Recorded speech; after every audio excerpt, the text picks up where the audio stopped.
একই রাস্তায় দুইটা মুদি দোকান। এক দোকানে সারাদিন ভিড়, আরেক দোকানে মাছি ওড়ে, অথচ দুজনই একই পণ্য বিক্রি করে। তাহলে পার্থক্য কোথায়? আজ এমন একটা কৌশল নিয়ে আলোচনা করব যেটা অনেক মুদি দোকানি অনুসরণ করেন না। বেশিরভাগ দোকানেই চালের মূল্য প্রদর্শিত হয় না। গ্রাহক জিজ্ঞেস করলে তখন দাম বলা হয়। এতে গ্রাহকের মনে একটা প্রশ্ন তৈরি হয়, আমাকে কি বেশি দাম বলা হলো?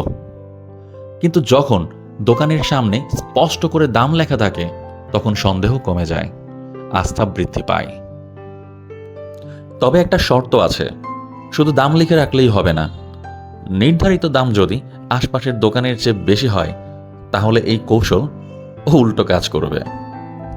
তাহলে কম দামে বিক্রি হবে কি করে? উত্তরটা লুকিয়ে আছে কেনার জায়গায়।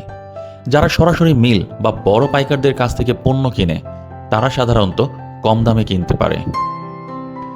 বাংলাদেশের অধিকাংশ এলাকায় ২৮ ও ২৯ জাতের চালের চাহিদা সবচেয়ে বেশি। তুলনামূলক সাশ্রয়ী হওয়ায় সাধারণ পরিবারের মধ্যে এ চালগুলো বেশ জনপ্রিয়। এছাড়া মিনিকেট, কাটারি ভোগ এবং পাইজাম চালও বিভিন্ন অঞ্চলে ব্যাপকভাবে বিক্রি হয়। তবে কোন এলাকায় কোন চালের চাহিদা বেশি তা নির্ভর করে স্থানীয় ক্রেতাদের পছন্দ ও ক্রয় ক্ষমতার উপর। তাই স্থানীয় বাজার পর্যবেক্ষণ করা অত্যন্ত গুরুত্বপূর্ণ। বিক্রেতা হওয়ার পূর্বে একজন সাধারণ ক্রেতা হওয়া সবচেয়ে বেশি জরুরি।